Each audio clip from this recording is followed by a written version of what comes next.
Baka po pwede makahingi ng tulong. Pangpamasahe lang ho, makauwi ang Baguio, tay. Gusto ko lang po makauwi, tay. Saan punta po? Baguio po. Silang pera ko pa naman. Ay, na kayo po? Hindi pa po. Okay na yan? Opo. Laki naman ho nito, 20. Okay na yan po? Pagsinta, kumain na kayo? Hindi pa po. Bait niyo naman po, tay. Kanina pa kasi ako naghahanap pagkain. Kayo? Opo.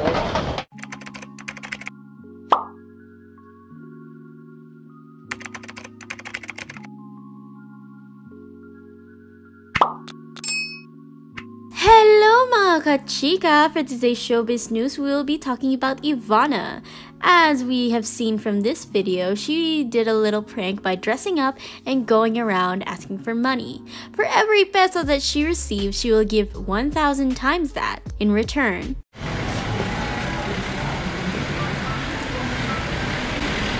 Sampu lang!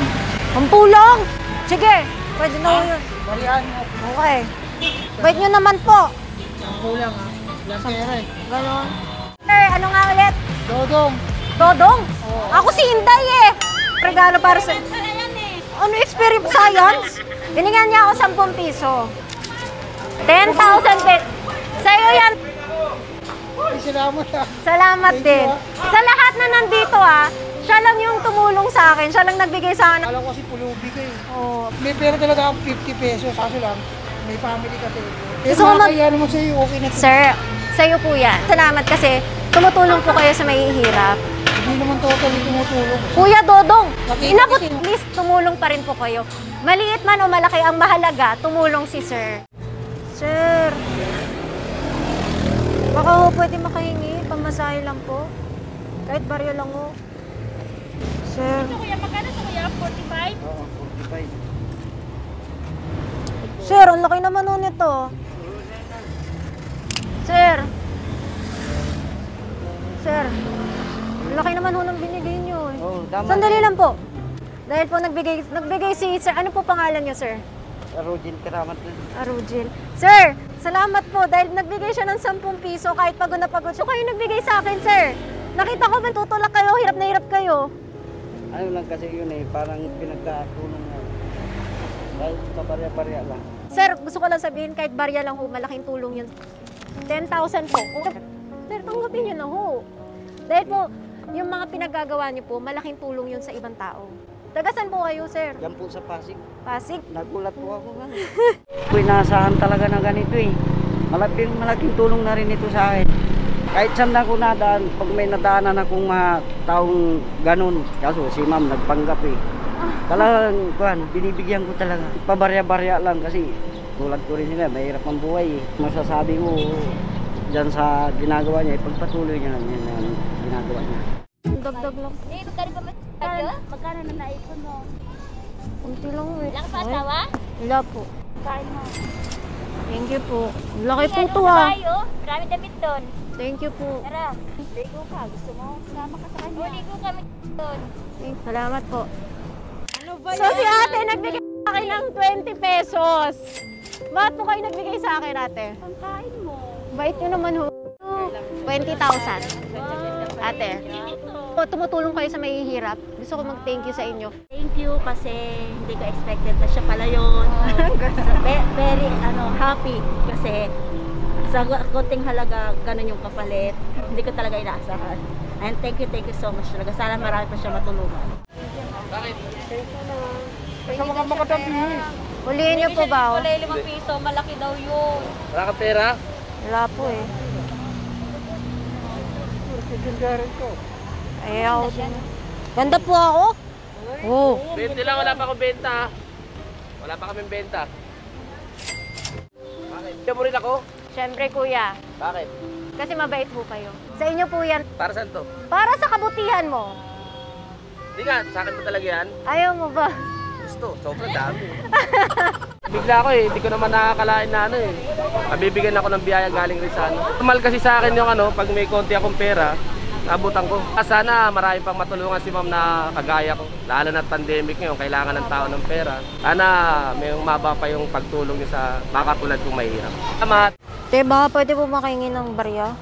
May lang po kasi ang Baguio. Ma'am, sir. Barya lang ho. Barya lang talaga to eh. Wala kaming ano eh. Oh. Ako nga po, wala akong makain. Oh. Kano po Kain ka to? lang. Kano po yun? 5 piso po. Thank you po Dito, tapos meron pa dyan. Ikot ko dyan. Maraming mayayaman dyan mga nagtitinda. Mayaman. Oo, dyan. Oh, pero dapat tularan ng katulad ni Sir Bunso. Ang bait niya. Kahit mahirap siya, di ba, tumutulong pa rin. Sir, ay sorry po. 5,000 po. Huwag na po. Sa'yo po yan, sir. Sa akin to, ma'am. Sir, thank you Salamat po salamat. Tsaka gusto ko magpasalamat kasi sobrang bait niya. Nakipagkwentuhan pa siya sa akin.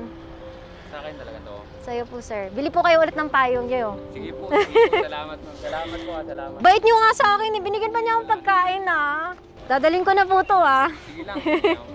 Thank you, sir. Meron akong may binibigyan ko naman. Malaking tulong po to. Maraming salamat po, marami. Salamat sa inyo, ma'am. Baka po pwede makahingi ng tulong. Pangpamasahe lang makauwi ang Baguio, tay. Gusto ko lang po makauwi, tay. Saan punta po? Baguio po. Silong-tiro ko ka naman. Ay, na kayo po. Hindi pa po. Yun na yan. Opo. Laki naman hot nito, 20. Yun na yan po. Pagsinta, kumain na kayo. Hindi pa po. Bait niyo naman po, tay. Kanina pa kasi ako naghahanap pagkain. Kayo? Opo. Kaya Kain na kayo. Kain muna kayo doon, no? Hindi oh. Bilanta kayo ng cook. Oh, Oo, yung tubig. no, si tatay naman ang dami niya naman. Binibigyan ko eh. Oo. Sobra. Oo nga eh. Tatay, binaiyak niyo ako Sige, ganyan talaga, ma'am. Ano tayo? Tao rin tayo eh. Pilipino rin tayo eh. Ano tayo eh. Ano na lang ninyo po. 20,000, tay. Ha? 20,000. Eh, Tatay, please. Ang dami mo, tatay kita. talaga? Thank you po. Hello, hindi ko kalain ganito. Malaking tulong to po sa akin. Malaking tulong halaga dahil sa makakabili ako ng bisikleta po bike. Pang ano po dito, pang ano po. Ilang taon na po kayo? Ano na po, 58 na. Minsan meron akong naramdaman na medyo pag sumasakit tungod dito ka, tagal kalalakad. Kita nakilala talaga, ma'am, kahit kuan, ma'am, hindi ko kalain nga ganitong mabigyan mo kung ganitong tulong na ganito. Ang laki ng tulong niyo sa akin po. Tsaka maraming salamat, ma'am. Hindi kita nakilala eh. Kung nakilala lang kita, mahiya talaga ako sa iyo kasi siyempre artista eh. Masayang-masaya talaga ako ngayon. Hindi nga binigyan niyo ako ng biyaya galing ng Panginoon, galing kang Ma'am Ivana. Maraming salamat po, Ma'am Ivana. Maraming fans ay humanga kay Ivana sa kanyang ginawa at maraming din ang nagsabi na dapat mag-collab ulit sila ni Raffy Tulfo. Marami rin ang humihiling na sana pansinin siya ni President Duterte dahil alam nila malapit ang puso ni President Duterte sa lahat ng tumutulong sa mga tao. However, there have been rumors that charges have been pressed against Ivana for her acting and dressing up like a beggar. However, these are only rumors and have not yet been confirmed. Anyways guys, if you have any comments, questions, or opinions about this topic, make sure to leave them down below. We love to hear from you guys. If you enjoyed, make sure to give this video a big thumbs up and don't forget to hit subscribe as well as that notification bell so you can get updates and notifications for the latest posts and videos. Anyways, thank you guys so much for watching. Bye!